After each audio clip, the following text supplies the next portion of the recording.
Could your vaccination status against the coronavirus affect what you pay for health insurance? A Joplin health insurance company shed some light on that question coming up. Plus, authorities in Texas arrest a student they say injured 4 people in a school shooting. The 4 states' most watched news starts now.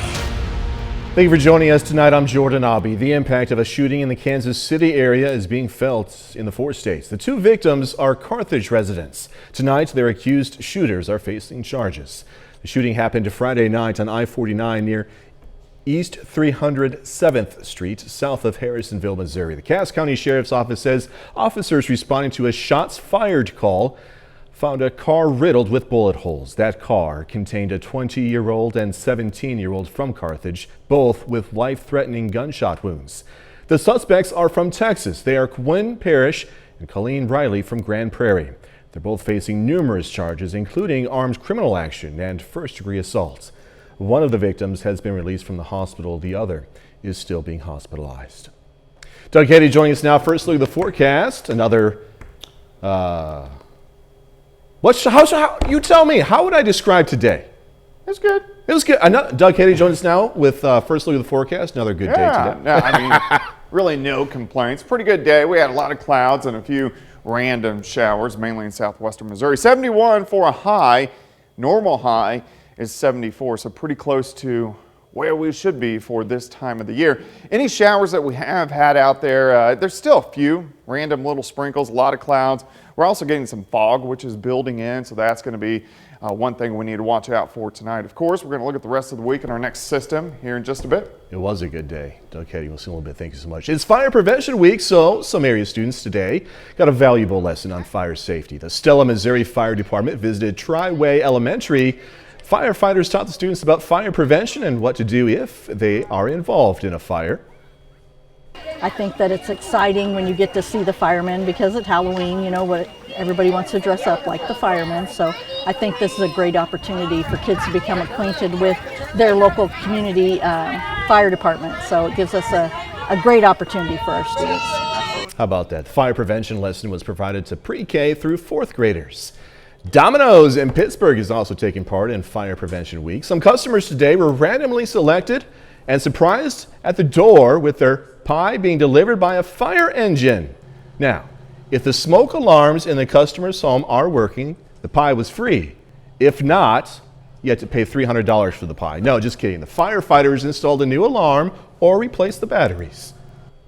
It's just an awesome experience and an awesome feeling to know that you're helping your community every way as possible, even if it's just pizza. So we all love it. That's really nice. I just moved here and I hadn't even thought about smoke detectors and that.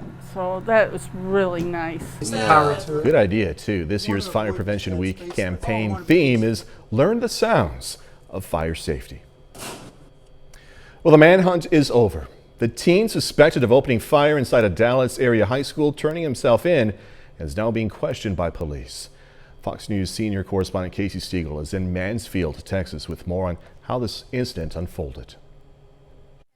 The teen suspected in the shooting inside Timberview High School in Arlington, Texas, outside Dallas, turning himself in. He will be charged with aggravated assault with a deadly weapon.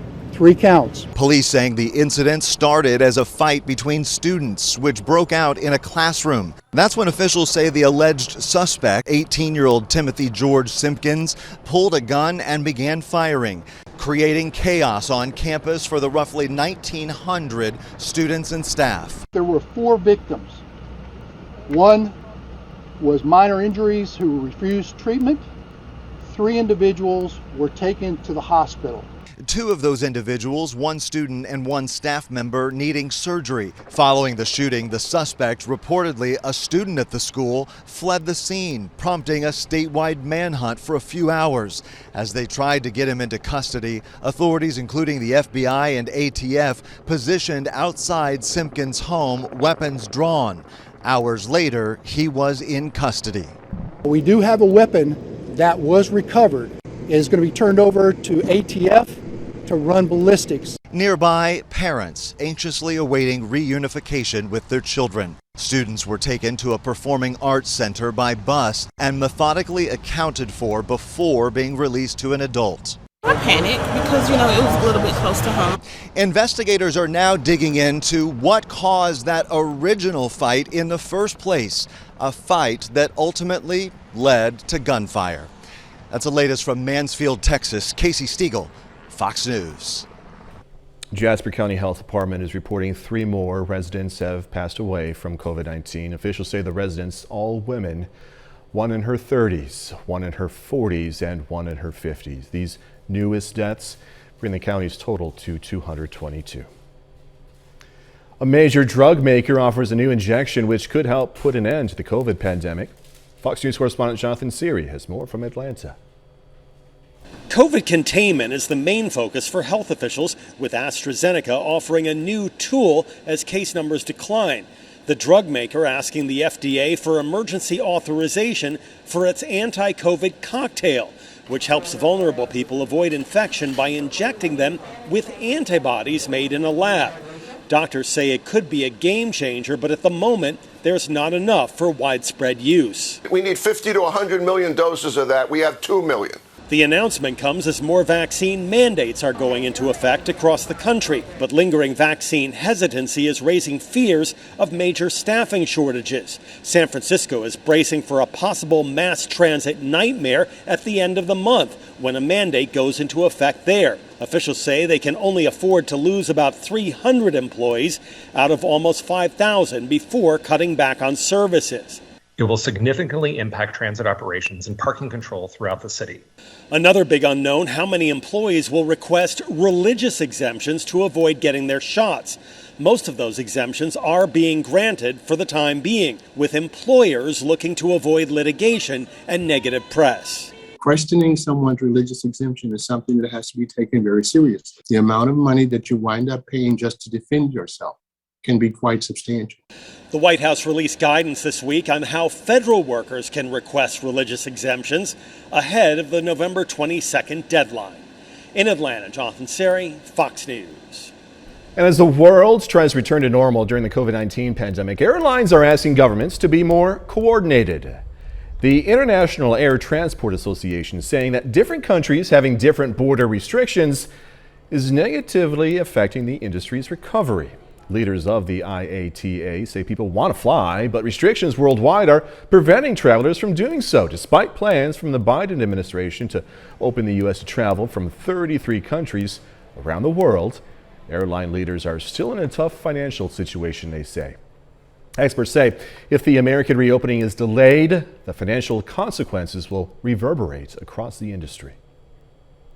COVID-19 vaccination status is affecting some people's health insurance rates, but not in Missouri, at least for the time being.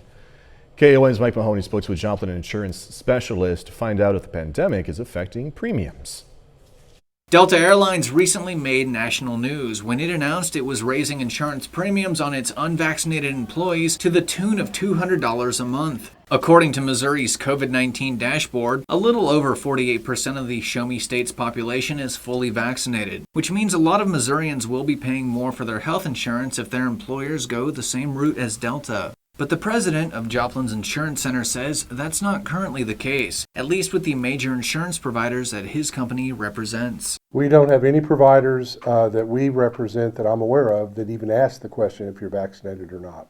That's for group health insurance, life insurance, group life insurance, and certainly any workers' compensation. It's been a non-issue so far. But what separates Delta Airlines from other employers who offer health insurance to their employees? Mr. Brothers has some thoughts. Many larger companies are self-insured, and so therefore they define their own benefit plans, and they can make whatever requirements for their plans that they want to. But in our local marketplace, there are self-insured companies. We've heard of no one requiring people to pay more premium because they're not vaccinated. And while the insurance center president can't predict the future, he says he doesn't see the situation changing. My own opinion is we won't see it become an issue from an insurance underwriting perspective. They don't ask questions about other vaccinations and things or flu shots. In Joplin, Mike Mahoney, KOAM News. Insurers may not be raising premiums based on COVID-19 vaccination status, but an analysis from the Kaiser Family Foundation found that 72% of health insurance plans are no longer waiving those out-of-pocket coronavirus treatment costs. KOAM News at 9 on Fox 14 takes this time now to honor another four-state hero. Larry Bruchin served in the U.S. Navy from 1961 to 1965. The Iola, Kansas native was stationed in Vietnam, receiving several awards. We are proud to salute Petty Officer 3rd Class Larry Bruchin, a four-state hero. Doug Heddy's next with a complete look at the forecast. And later in sports, going to hear from those Joplin Eagles as they prepare for Friday night's undefeated showdown with the Carthage Tigers.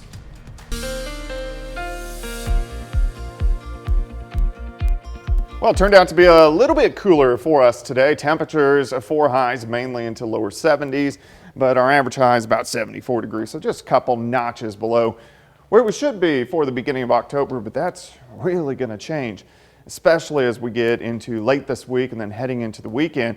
Our temperatures are really going to warm up. Nice shot, of course. This is Indigo Sky Casino and Resort, of course, Indigo, just outside of Seneca, Missouri, and we're starting to get some patchy fog across the region. That's going to be an issue as we go through the overnight hours. Temperatures have been great, though. We were mid-70s yesterday.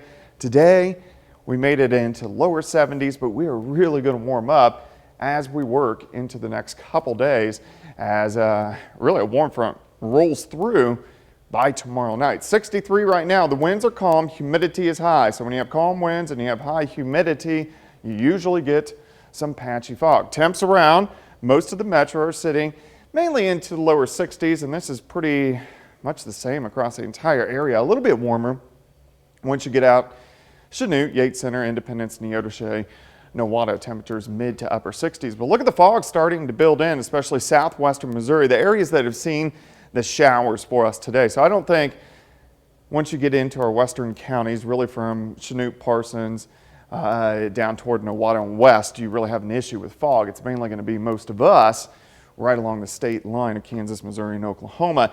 Still some clouds and some very light, tiny, little showers and sprinkles, which have been rotating through. It's not a big deal. These will kind of stick around for the next couple hours, and it's an upper level low that is rapidly weakening, but the circulation right into southern parts of Missouri, and it's losing its moisture. So as this occurs through the overnight hours, any showers that we do have out there, they will dissipate. Let's go west. Not a whole bunch going on. This is our weather for the next couple days. Pretty quiet until we start to see some changes as we head into the second half of the weekend. All right, let's go through the overnight hours. Just some random little tiny showers, kind of like what we've seen over the past several hours. The clouds will break, the fog will break during the morning hours, and then we're going to warm up a little bit more tomorrow. We should go upper 70s to near 80 for highs, so warmer than what we have seen. 59 to start, 74 by noon, high temp, right around 80 as we go into the afternoon hours. Tomorrow night looks good, partly cloudy once again.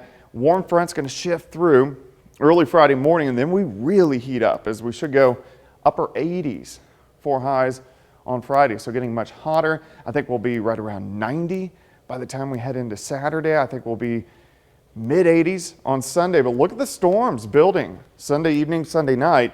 So that's something we'll have to keep our eyes on, as I do think we'll have a severe threat by Sunday night. 80 tomorrow, 89 Friday, 91 on Saturday. So a little push of summer trying to return for a few days. And did I see right on Saturday that Wichita is going to be expected high of 95? Oh yeah. That's crazy. This is a drier heat. It's not the humidity we get in summer, and it allows our temperatures to warm up quicker. For October. I know. All right, we'll see in a little bit. Thanks so much, Doug. Coming up, stressing over money. Pressure is mounting for lawmakers to raise the debt ceiling, and quickly. I'm Lauren Blanchard in Washington with more on what President Biden and Treasury Secretary Janet Yellen say will be the consequences if lawmakers fail to stop the U.S. from defaulting on its loans. If your wallet is feeling pain at the pump, you're not alone. The average cost of a gallon of regular gas is up to $3.20 per gallon, the highest prices since 2014. The average American now has to pay an average of $13 more to fill up their gas tanks than last year. Experts say a rise in demand and rising crude oil prices are causes for these increasing prices. There's still a ways to go, though. For the record, a national high from 2008, when the average price was $4.11 per gallon. It's looking like many Americans will be facing higher than usual natural gas prices in the coming months. Natural gas prices rose nearly 10% yesterday, hitting a peak not seen since 2008. Analysts say an increase in energy prices could hinder the U.S. economy, boost the cost of living, and escalate inflation fears. And this isn't just an issue for the United States. Natural gas prices in Europe have also rose to all-time records.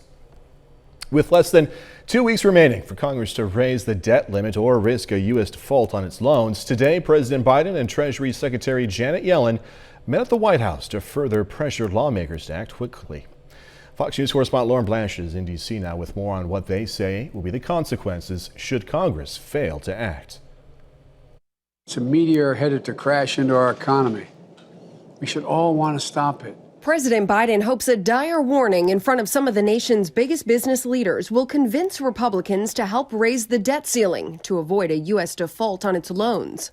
It's already affecting the stock market. We would expect that a continued delay in extending the debt limit would further destabilize the markets. But Senate Minority Leader Mitch McConnell says it's Democrats who are spending recklessly and must raise it themselves. It's not clear whether the Democratic leaders have wasted 2.5 months because they simply cannot govern, or whether they are intentionally playing Russian roulette with the economy. Treasury Secretary Janet Yellen says if the U.S. defaults for the first time, it would lead to a financial crisis and likely a recession. We are staring into a catastrophe. Senate Leader Chuck Schumer scheduled a vote Wednesday to suspend the ceiling until December next year, knowing it would likely fail to a Republican filibuster. Republican obstruction on the debt ceiling over the last few weeks has been reckless. It's been irresponsible. Democratic Senator Joe Manchin says getting rid of the filibuster is non-negotiable. Our leadership has the responsibility to lead. Leader McConnell says he'll give Democrats either a way to speed up the reconciliation process if Democrats go it alone, or a short-term extension if they want Republican support. In Washington, Lauren Blanchard, Fox News. Next, getting ready for another major sporting event. The countdown to the Winter Olympics is on while organizers test their COVID-19 protocols. And Marianne Rafferty details coming up. A group of GOP governors from states nationwide visited the U.S.-Mexico border today, pointing to what they call a crisis at the border. The governors are among an even larger group of state GOP leaders who wrote to the Biden administration last month asking for a meeting with the president. And the White House is also facing pressure from Democratic leaders to end Title 42. A pandemic-era rule that has allowed many immediate expulsions without asylum proceedings during the pandemic. Final preparations are being made for the 2022 Winter Olympics in Beijing. Organizers will begin final testing on COVID protocols this week as they take steps to prevent the virus from spreading. Fox News correspondent Marianne Rafferty has more. The Winter Olympics are just 4 months away. They'll mark the third consecutive games held in Asia, and the first time in 3 decades the Summer and Winter Olympics will occur less than a year apart. This week, Beijing organizers are conducting testing events at various venues where they'll run through security and COVID-19 prevention procedures. The number of athletes who have signed up for participation in these test events, along with team officials, technical officials, and timing and scoring personnel, has reached about 2,000. During the actual games, organizers will establish a closed-loop system for athletes, coaches, and media traveling to China. They'll be allowed to move within a strict bubble separate from the rest of the country. Anyone not vaccinated against the virus will be subject to a 21-day quarantine. They must have a health check every day. We have professional staff who will check on the status of their health and check their temperature. Meanwhile, dozens of rights groups are calling for a full boycott of the Games over China's human rights abuses in several regions. The debate sparking recent protests in Taiwan. International Olympic Committee officials have so far dodged questions about the issue. They reaffirm the organization takes a neutral position on political topics. And for limiting the spread of COVID-19, Beijing organizers say they plan to issue a prevention manual for the Olympics at the end of the month. Marianne Rafferty, Fox News. Coming up, a higher-end mustard brand is stepping up even further into the high-class world with a mustard wine. So picture you're in that car. You roll down the window. Pardon me, do you have any Grey Poupon wine? Grey Poupon is releasing its own wine. The mustard brand, known for its taste and class, is taking things a step further, creating a wine for a perfect pairing. The Moutarde Vin is a white wine and full-bodied Viognier 2020. The spirit not only embodies the flavors used in Grey Poupon's classic mustard, but it is made from mustard seeds. Customers should be able to taste, quote, hints of spice and pronounced citrus and floral characteristics, balanced by vibrant acidity. I think it sounds disgusting, but we were talking about it in the newsroom. I think the hints of mustard would have to be very subtle. You know what I mean? For it to be successful? I don't know.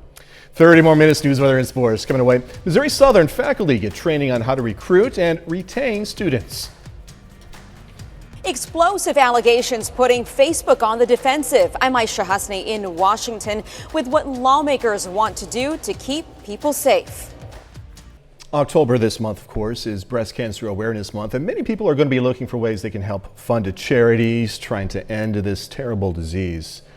But the Better Business Bureau is warning people to be careful about what charities they donate to. The Bureau suggests always researching a charity before donating or buying pink ribbon products. So in the last 3 years, Better Business Bureau has seen 25 charity scams involving cancer reported to our Better Business Bureau scam tracker. And out of about 580 charity scams are reported over the same period. So that tells you there's quite a few charity scams out there.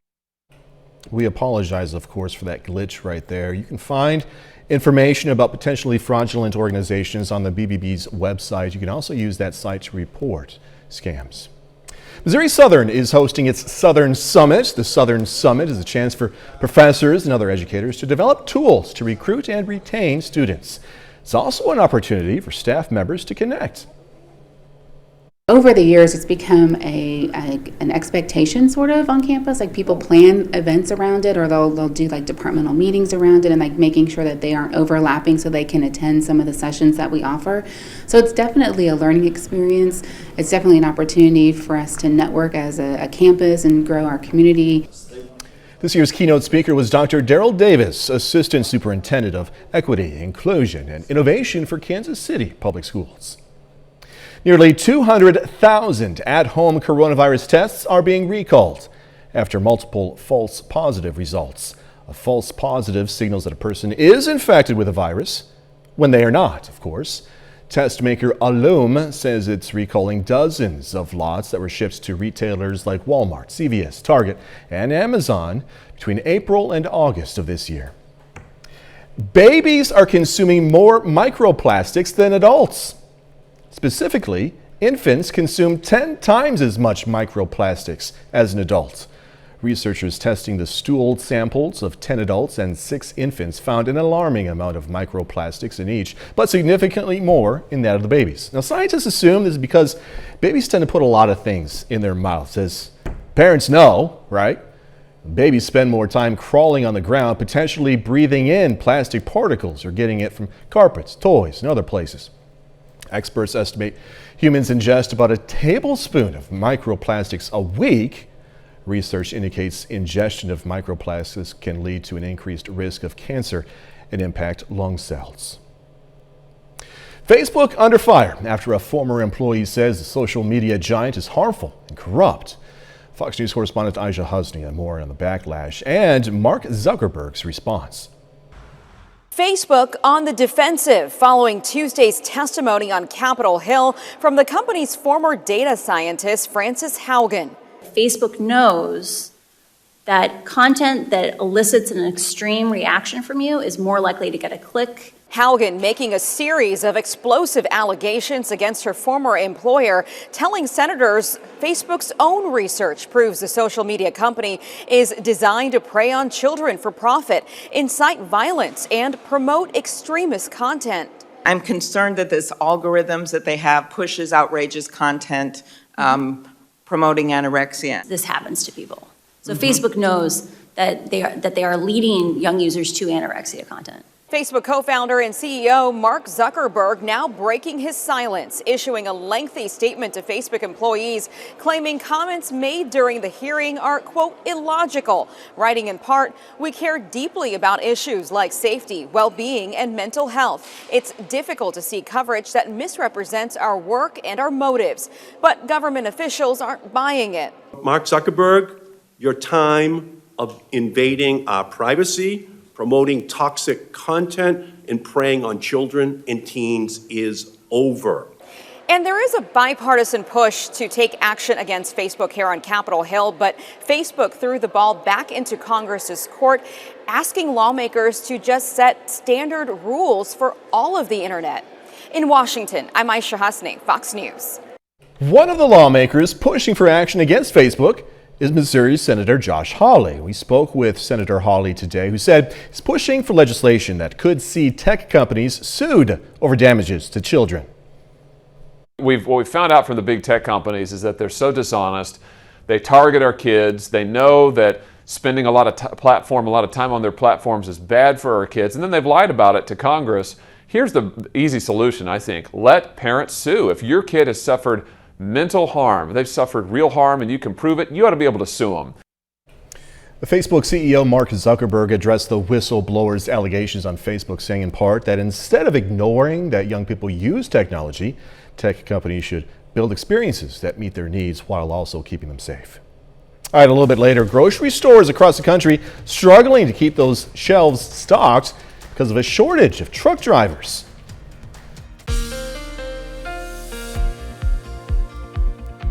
Well, it turned out to be a nice day for us today. Temperatures lower 70s, a little bit below where we should be for this time of the year, but all in all, pretty good. A lot of clouds across the region during the afternoon into the evening hours. Great shot, Indigo Sky Casino and Resort. Of course, Indigo is just outside of Seneca, Missouri. Temps over the past couple days have been really good over the past 4 or 5 days, really. Mid 70s yesterday. Upper 50s during the morning, and then lower 70s this afternoon. So a little bit cooler than at least what we have seen over the past couple days. Right now, 63, we have calm winds and the humidity is high at 97%. So when you have calm winds and high humidity, you usually get some patchy fog during the overnight hours, and that's what we're going to see tonight. Most of our temperatures around the metro are sitting 62, 63, and this is pretty consistent across the entire region. A little bit warmer once you get out a little bit farther in our western counties on the Kansas and the Oklahoma side. But look at the patchy fog starting to build in really from Springfield all the way down toward Cassville, then over toward Joplin, Lamar, up toward Nevada, Stockton Lake.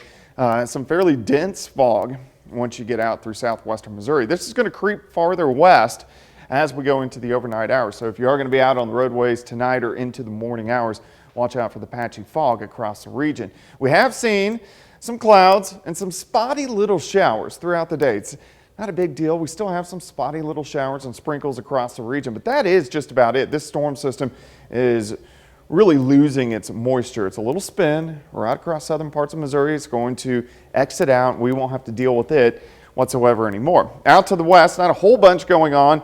This is the beginnings of our next storm system down the road, but we don't have to worry about that until the second half of the weekend. For us tonight, we're going to have the fog. Still some spotty little showers or drizzle across the region. Clouds will break during the morning hours as we go into the afternoon. Looks pretty good. It's going to warm up a little bit more than what we have seen over the past couple days. 59 to start, 74 by noon.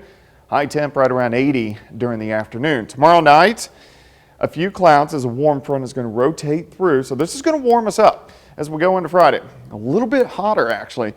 We're going to press 90 by the time we head into Friday afternoon. So high school football games are going to be warm once again as we go into Friday night, and then hot again on Saturday. Temperatures near 90, even mid 80s on Sunday. But look at the thunderstorms starting to develop. As of right now, this is still 5 days away, but as of right now, it looks like these thunderstorms are going to roll in Sunday night, but some of them could be strong to severe. So we got to keep our eyes on that. 80 tomorrow, 89 Friday, 91 Saturday, 88 on Sunday. Pretty good chances for thunderstorms Sunday night into Monday. And I imagine, like you say, you're not too worried about Sunday night, but still something to keep an eye on. Yeah, it's something to watch. It's, in my world, it's boring right now. So. There's something to watch, like you said. Doug, thank you. Coming up in sports, the Joplin Eagles facing a tough test this Friday against Carthage. Going to hear from the team. Plus, Missouri Southern hitting the road against Lincoln in Week 6 of the MIAA schedule. Jacob Leonard has that and more next. After back-to-back games at home, the Missouri Southern Lions are back on the road this weekend against Lincoln. Southern is 1-4 in their first 5 games. They'll try to avoid their 3rd straight loss on Saturday. Now on the other side, Lincoln is dealing with their own struggles. The Blue Tigers are 0-4 to begin the season. Now, the Missouri Southern run game has been pretty good so far. Pass game, still a work in progress with freshman quarterback Dawson Hurl under center. Hurl is completing 62% of his passes, 6th best in the MIAA, and building chemistry with his pass-catching group every week.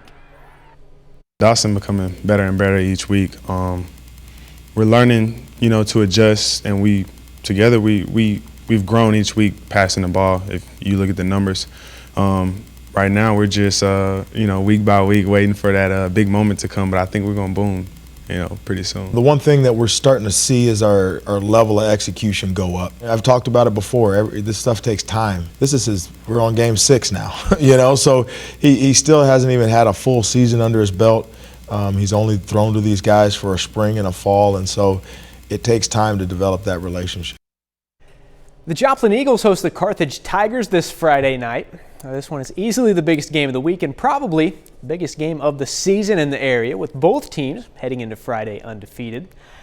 Now for Joplin, their offense has been humming all season. They're scoring 42 points per game. Quarterback Always Right has completed nearly 74% of his passes this season, throwing for 1,300 yards and 17 touchdowns in just 6 games. But they haven't faced a defense like the Carthage defense yet, so they know they got to be even better if they want to stay unbeaten Friday night. We're going to have to be more physical up front. We've done a really good job of spreading the ball around and being balanced offensively, and I think those things will continue to help us. Obviously, we got to take care of the football, and we've got to be the more physical team on Friday night. I think that's a big deal. They haven't given up more than 14 points this whole season, so it's going to be a tough challenge. But we have a lot of playmakers on the field, so I feel like maybe extending plays, but I know they're going to try and limit me getting out of the pocket, but just stand in there and make plays and get balls to my receivers. Well, tonight is playoff time for the St. Louis Cardinals. The Cardinals are on the road this evening in the National League Wild Card game, trying to keep their season going against the Dodgers. Now, the winner of this one moves on to the NLDS, while the loser goes home. Right now, it's a good one. Tied 1-1 in the bottom of the 6th inning. Adam Wainwright just got pulled from the game. He goes 5 1/3, giving up just 3 hits and striking out 5. That's a look at sports. We're back with more news after this. Drop in business travel is a major concern for hotels in the U.S. right now. Analysts projecting that 1 billion hotel rooms are going to be booked in 2021, which is higher than 2020, but still far below pre-pandemic levels. According to a recent report from the American Hotel and Lodging Association, hotels are expected to take in $59 million less in business travel revenue than they did in 2019. More of a drop than in 2020. Across the country, several grocers say they can't keep shelves stocked the way they used to before the pandemic. Experts say truck driver shortages are partly to blame. Fox's BC O'Neill in Minnesota has more on this story. At the Aldi in Chaska, the grocer is giving customers a heads up at the door. The inventory here is low. Sorry for the inconvenience. What's happening here is part of a nationwide trend being driven by a shortage of truck drivers. We could double the size of our fleet and still not have enough drivers to cover all the freight that's out there right now. Dan Forsyth owns Minnesota Valley Transport, an all-refrigerated transport company based in New Ulm. Finding new drivers, new to the company drivers, is next to impossible right now. He says in the past 18 months, the truck transportation industry has been hit hard, and the pandemic is only part of the problem. Just the barriers of getting into trucking get larger and larger every year. So it's really a perfect storm. A perfect storm, leaving some grocery store shelves bare. And with the holiday shopping season around the corner, Forsyth anticipates all deliveries will be impacted.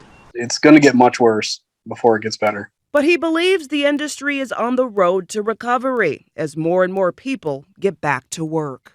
The one thing I would love for people to, realize, trucking and truckers in general have had such a bad rep for such a long time, but there is literally nothing that you have or own that hasn't at one point been on a truck. They can be annoying out on the road. They're slow to get going, but these guys sacrifice so much. All right, after the break, going to learn about a new Sex and the City movie and a Game of Thrones prequel series. That and more. Hollywood news next. Sneak peeks at highly anticipated series, release dates announced, and an Oscar-winning film turned musical. Fox's Ashley Dvorkin has a look in the Hollywood nation. Adele announces, Dracarys teases, and just like that, we can mark the calendar in the Hollywood nation. It's Sarah Jessica. The next chapter in the Sex and the City story, and just like that, will debut this December. HBO Max announced the news as part of its HBO Max Europe launch event. The series, following Carrie, Miranda, Charlotte, along with new and familiar friends, is currently filming in New York City. Kings. From Carrie's apartment to the House of the Dragon, HBO also released the first teaser for its Game of Thrones prequel. Set 200 years before GOT, the story of House Targaryen premieres in 2022. Silver Linings Playbook goes to the Great White Way. According to The Hollywood Reporter, Tony-winning producer James Stern acquired the stage rights to the Oscar-winning film with Bradley Cooper and Jennifer Lawrence, and it will be adapted into a Broadway musical. And Adele has new tunes en route. The Grammy winner posted a video on social media captioned Easy on Me October 15th. It'll be the singer's first new music since her 2015 album 25. In Hollywood, Ashley Dvorkin, Fox News. And that's our time for tonight. Thanks so much for joining us. Going to leave you with video of a volcanic eruption in Hawaii. Be safe. Do this all again tomorrow. See you then.